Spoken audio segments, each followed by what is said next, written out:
Welcome to episode 35 of the Decided Heart Effect, where we invite you every week to listen to dynamic guests who share their journeys and their tips to living with authentic purpose. I'm Hillary, my co-host Sonia, and today we are joined by Steve Donofrio, who is passionate about uniting people in harmony and inspiring them to action. He first came to our attention when we saw him speaking globally for the Model UN, and we're like, interesting. We feel this resonance in his messaging of hope and service.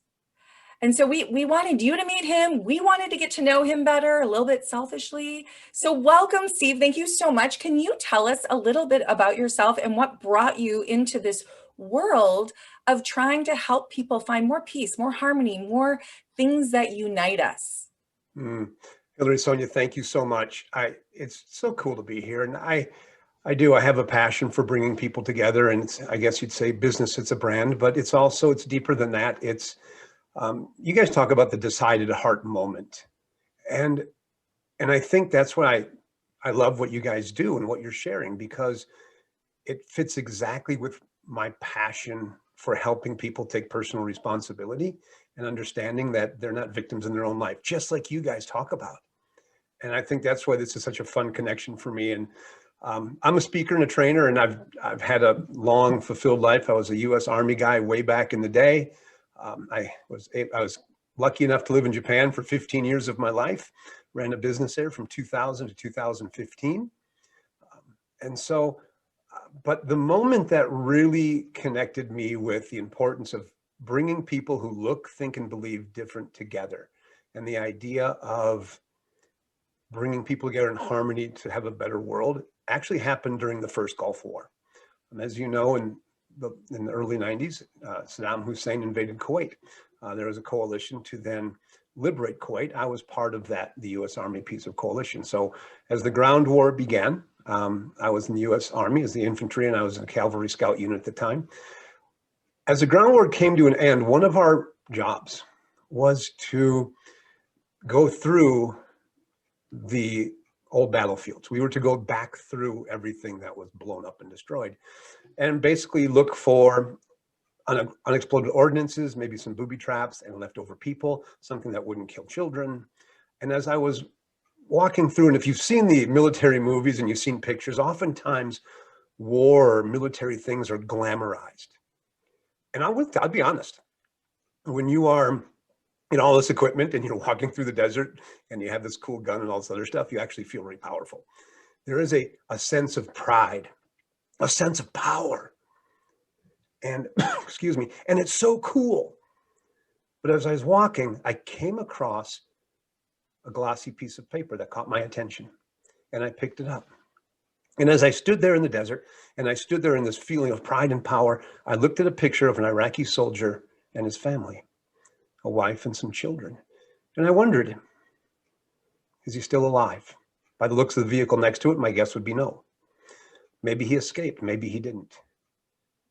And then all of a sudden, that feeling of pride and power changed to sadness and shame. As I wondered, if he's dead, why? What has war done? War has taken a husband away from a wife. War has taken a father away from children. Is there a purpose to it sometimes? Yes, maybe, but could there be other ways besides killing one another to solve problems? And so as I sat there, 4 words ran through my mind over and over again, 4 words that I've heard many times, but this time they penetrated deep into my soul. The 4 words are simple. Blessed be the peacemaker. Mm-hmm. Blessed be the peacemaker. And I thought to myself at that moment, you know what? Although I am proud to serve my country, I want to learn to be a peacemaker. How do we begin? We begin by connecting with people who look, think, and believe different, and learn who they are and get to know them as human beings and discover our commonality. And that began the journey. And for years and years, I was able to meet many people from many different countries and cultures. And today I just call it the rule of harmony. But that's where it came from. That was my decided heart moment to get into bringing the world together. Steve, I'm feeling my heartbeat, like speaking of a decided heart moment for me right now, I'm physically feeling my heartbeat increase. And first of all, thank you so much for your service. I come from a family, my husband was in the military, my father was in the military, and actually Hillary and I we just finished a book, Cassandra Speaks, by Elizabeth Lesser, and it's about power and the definitions of what power is. And it's incredible to hear the armor that you were wearing that defined power. I mean, it was tangible, heavy things that protected you.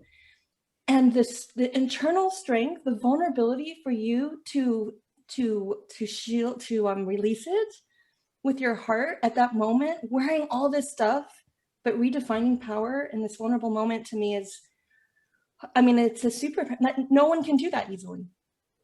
And so No, I'm resonating. It wasn't easy. What'd you say? It wasn't easy.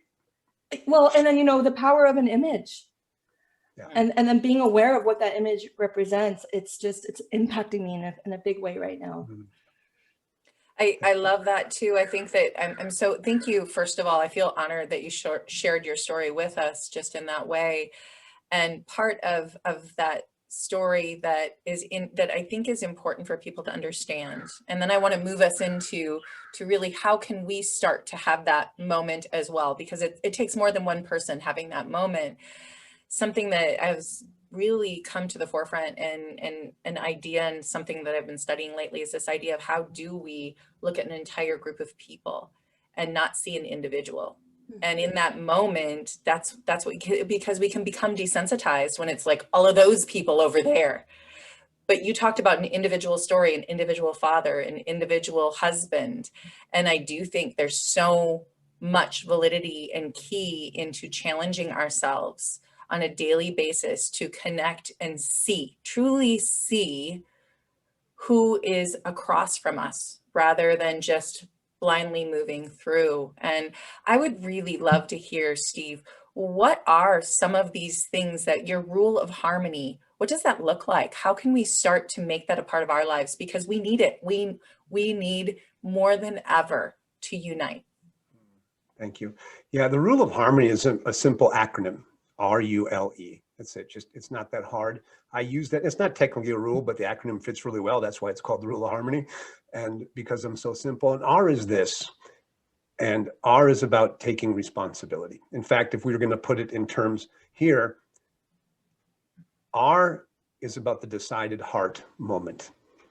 It's the decided heart moment that we take control and take responsibility for that. Now, if I were to ask you this question, so if we were live, and we had a studio audience, I might say, hey, write the answer to this question in the box. I'm just going to ask you guys to follow through with the answer to this question.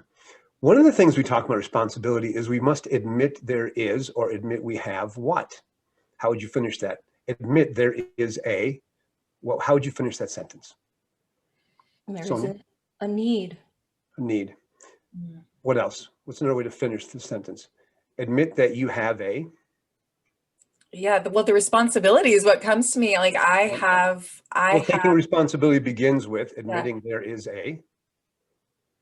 where have we heard this before? Problem, right?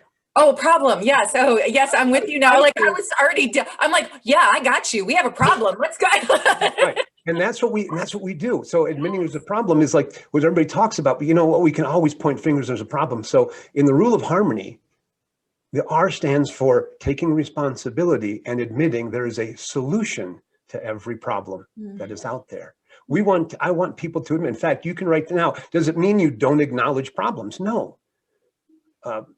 Toxic positivity is not going to help anybody solve any problems.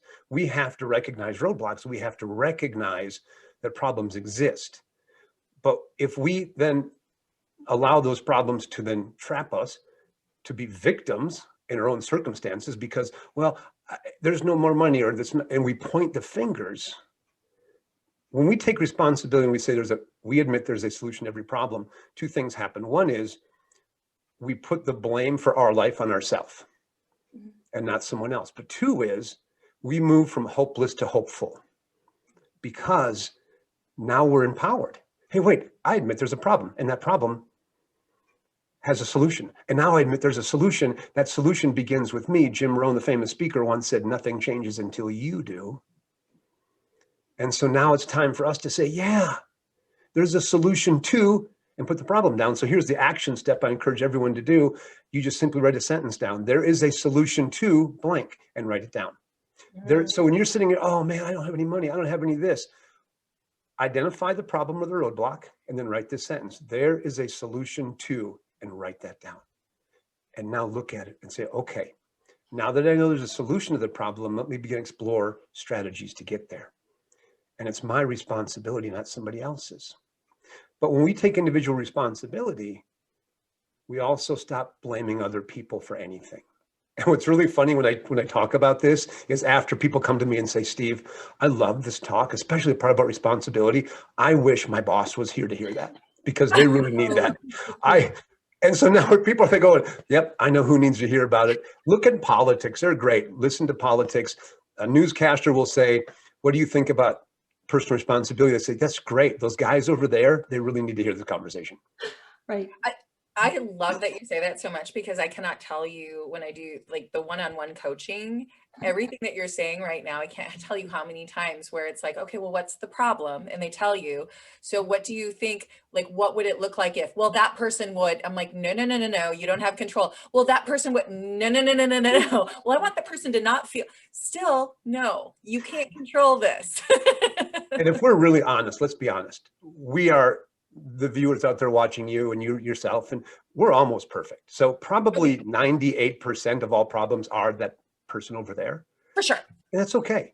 But here's what I want you to do. I'd like you to own the 2%. Yeah. And within the 2%, what can you do? And if you begin there, real solutions can take place. Mad action equals mad results. Now, I didn't say success. I said results. Sometimes those results could be disastrous. It could be a terrible result, but that's okay, because you did something. You could fall, and that's a whole different talk. But when we begin to take responsibility, the most important thing that happens is we take power back from the circumstance, and we say, I've decided in my heart, my decided heart moment is, I have the power to change my life and to change this world. I have the power, because there's a solution to poverty. There's a solution to homelessness. There's a solution to, and I'm part of that solution. Now I'm going to get busy. You want to feel empowered? Write down your problems, and then write, I admit there's a solution to, and write it down and own it. Own that there's a solution. And that will get your creative juices flowing on how to solve it. That's what R is. And we jump into U, and U is simple. Understand self and others in deeper, more meaningful ways. Because once we admit that we have the power to change everything, now I have to decide, who am I and how do I connect with you? So I have to start understanding my own, and the fancy buzzwords are unconscious biases. What are my biases? And we can talk about fancy college words and stuff, and I'm a simple person, so I don't. But what is it that I believe in, like and dislike, and what are my values? Understanding that values are different than beliefs, values are different than likes and dislikes. So often we fight over beliefs and likes and dislikes, but we share same values. But we confuse those two. If I say, do you believe human life is important? You'll probably say, yes, that's a value I hold. Well, guess what? Me too. If I say to you, do you believe we should get rid of poverty around the world? You'll probably say, yes, that's a value you hold. Me too. Now, how that looks may be different. But if I can find a common value, then we can begin a relationship. Sure. One of the things as you're talking that really strikes me too is I think it's so important, Steve, for people. I think when people show up for understanding, and I'm putting, for people listening, I'm doing that in air quotes, for understanding, they show up and they think understanding is about a monologue and me convincing you of what I believe. Instead of understanding me means me showing up with curiosity, with detachment, and with compassion to really hold space to, again, you can't find a solution if you're coming at it from the same place all the time. And you can't learn new things unless you lay down all of those preconceived notions and truly have a dialogue instead of a monologue. You are so right. It's showing up. Trevor Noah, one of the famous comedians, has a great line in his stand-up, and he says, "Travel is the antidote for ignorance." A lot of times we don't understand people because we've never spent any time with them. We listen to what other people say about a group. You mentioned earlier in our pre-show chat, they and them. We have to individual people are what we're talking about. And I've had relationships with people from over 40 countries. And I promise the old cliche, we are more the same than different, isn't a cliche, it's actually real. Yeah. The same thing that will make someone smile in any country in the world will make everyone smile. The same thing that will break a heart breaks everyone's heart. Right. And can I just want to also, with the work that I do, you know, it's teenagers, right? They're young, they're forming into their people of their own. And one of the questions that I raise in terms of where, you know, college counseling, where are you going? Why? Well, we talk about beliefs and values, but who was part of building those values? Who was part of influencing those beliefs? And the goal for me is to just turn them upside down, shake it up a little bit, because, you know, children are vulnerable in that. They absorb the values given to them. And then as soon as they become young adults, they have to decide, which ones am I keeping? Which ones are truly mine? Do I have different beliefs that support those values, or do I have different values? So, you know, I think about, again, the responsibility of us raising or impacting young ones and helping them, you know, question, these are my values because, and I truly believe in those things. And so I think about I love that. And also I would say helping them understand the difference between values and beliefs. For sure. And values and likes and dislikes. For sure. We don't have to agree on everything, but we can still share values and we can still be friends. And which leads us to, once we start understanding ourselves and once we begin to truly, as you mentioned, with compassion and show up with curiosity, you know, curiosity and compassion creates connection. Mm-hmm. That's what I love. I mean, curiosity plus compassion creates connection. And that's when it becomes really a real thing. And that leads us to L, leading or leadership. The idea that it doesn't matter how old or young you are, you can be a leader in harmony. You can lead in connecting. One of my greatest leadership lessons was from the Army when I was first in basic training. Basic training in the U.S. Army is about 16, 18 weeks, whatever it is these days, I don't remember. But one of the things they do is that as each person was given, not everybody, but they would select certain people to take leadership roles of the squad or the platoon during the time. And I was a little bit older at the time I went in, and I so much wanted to be a leader. I worked so hard wanting that position. I wanted to be in charge.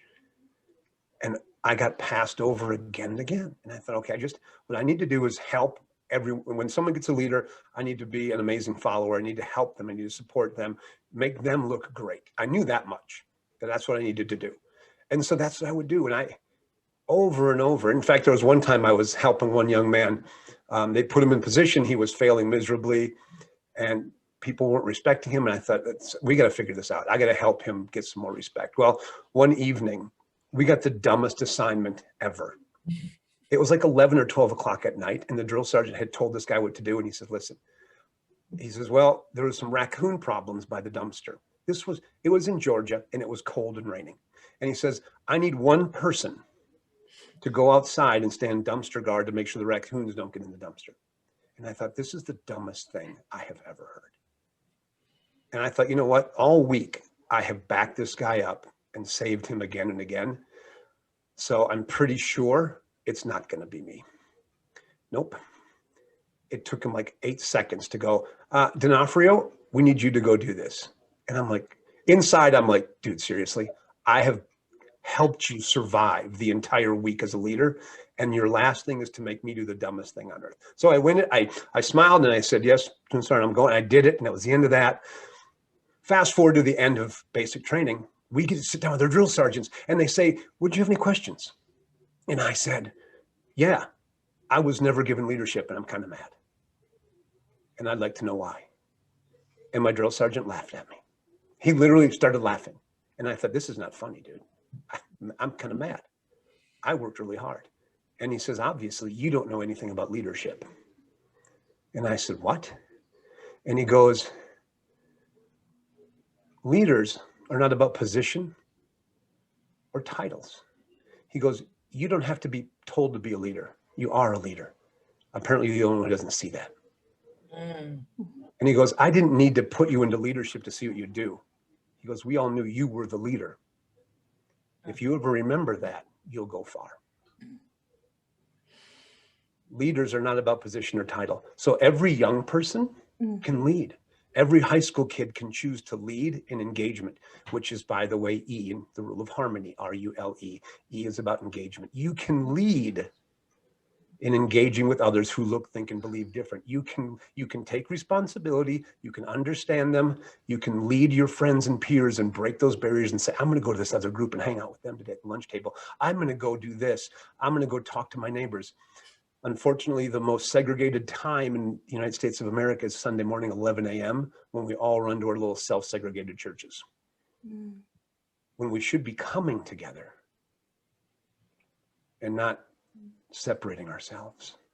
So we engage with those who look, and here's how you do it. Here's my challenge to everyone out there. This is the action step. So our first action step was to write down, there's a solution to your problem. Write down the problem, write it down. The second one is action step is to really look at others with compassion and want connectedness.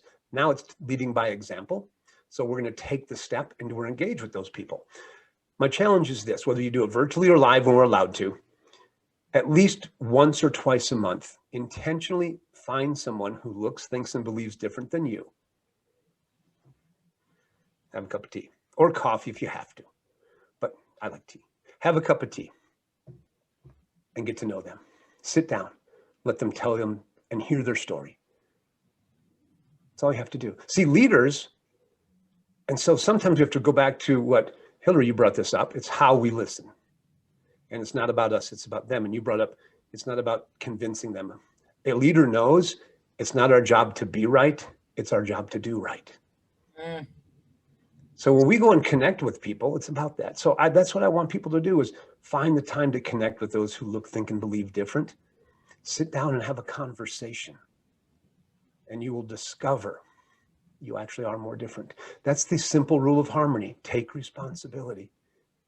Admit there's a solution to every problem we face. Understand others and yourself in deeper, more meaningful ways. Lead by example with connectiveness, curiosity, and compassion.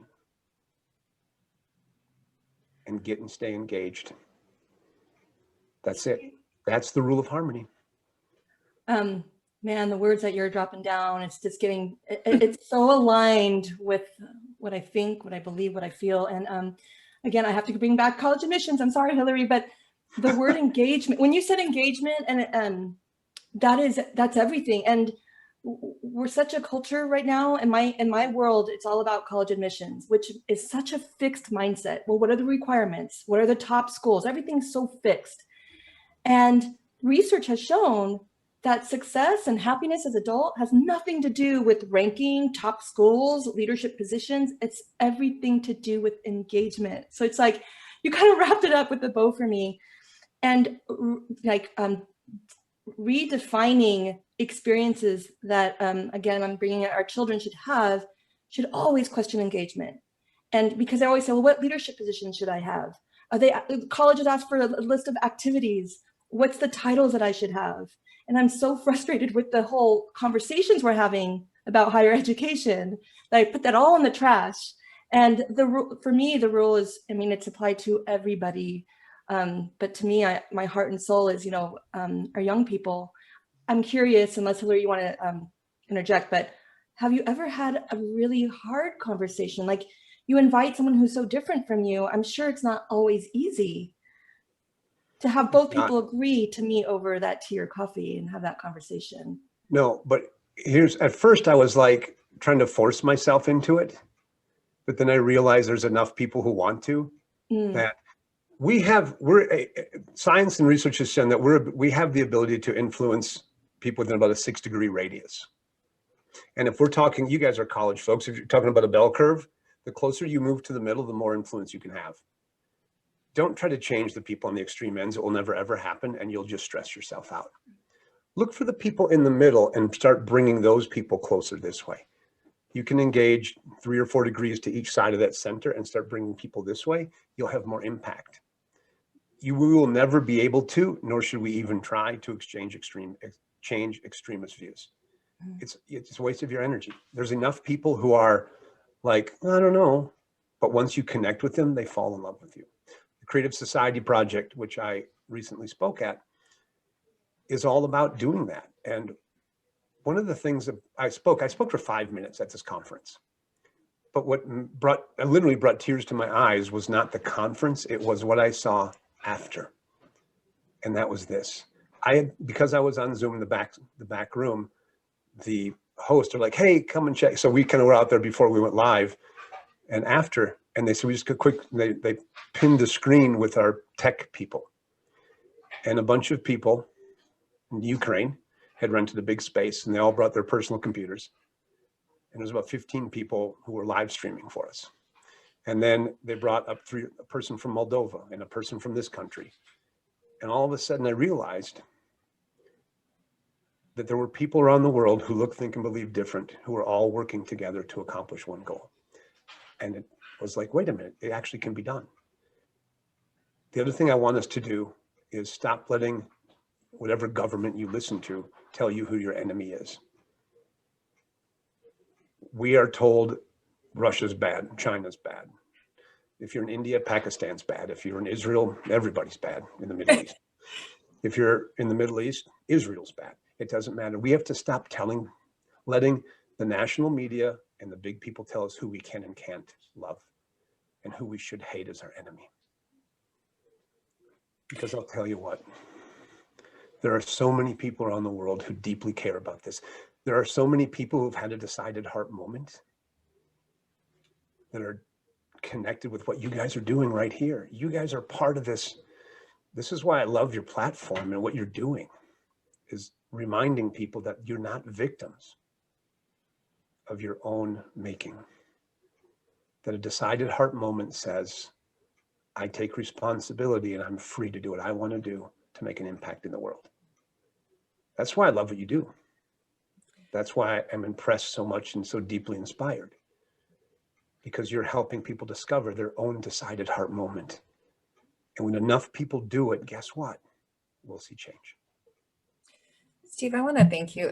I want to thank you so much. I'm so humbled by your words, because clearly I just feel for those who, we haven't actually spoken about this yet, but after we saw Steve mentioned on social media, I reached out and made a little connection, and he said right away, he said, let's have a cup of tea, let's talk.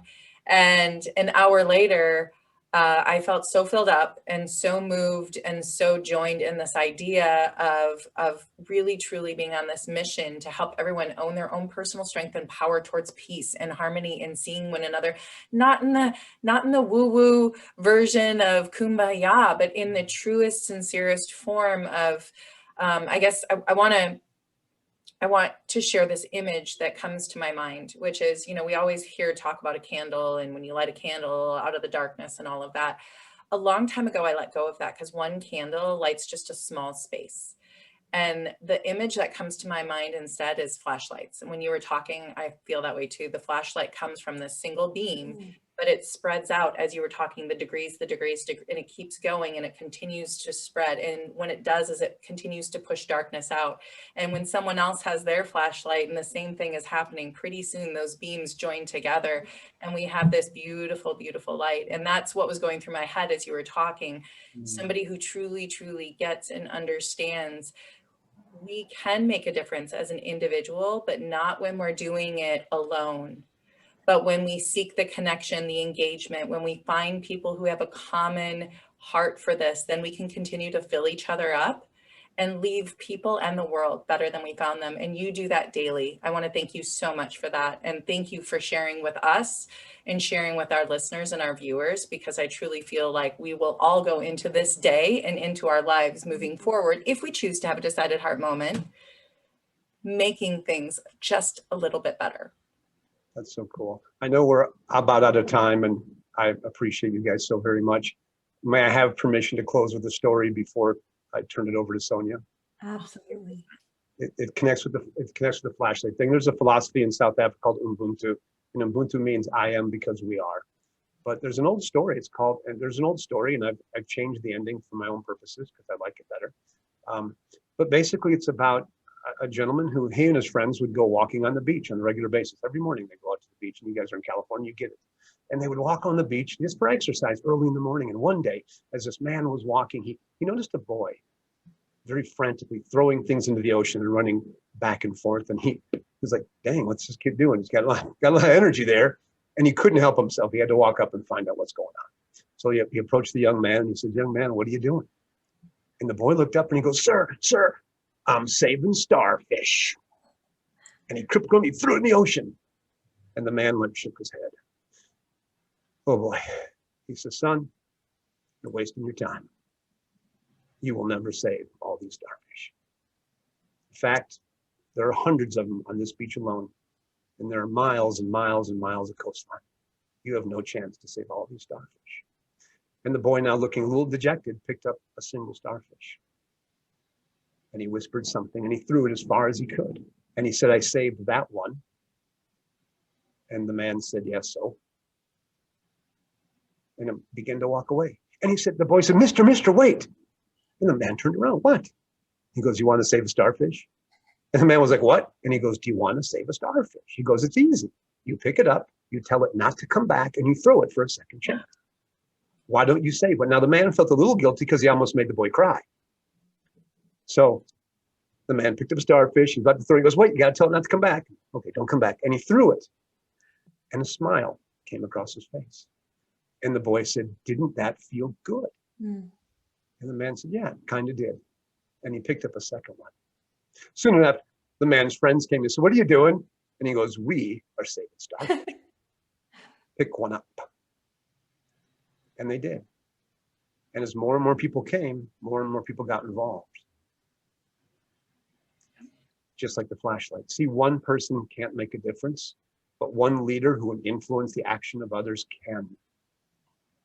When you have your own decided heart moment and take responsibility, you then influence others to have their decided heart moment. And before long, the whole beach is picking up starfish, or the whole world is solving problems. Thank you for having me on today. Thank you, Steve. I think one thing is there is a solution to saving all the starfish. So thank you for joining us this week for the Decided Heart Effect. We do hope you better have found something that inspires you to just take one little action. If it's not, just bring home R.U.L.E. To your life. So don't forget, subscribe to our YouTube channel, the Apple Podcasts, Spotify, Google Play. We are also going to continue this conversation on our social media platforms, Instagram and Facebook. Also connect with either of us individually. Hillary is a life strategist and I do college counseling. So we have those resources to help you with. So until next time, may you have the courage to have a decided heart moment. Thank you.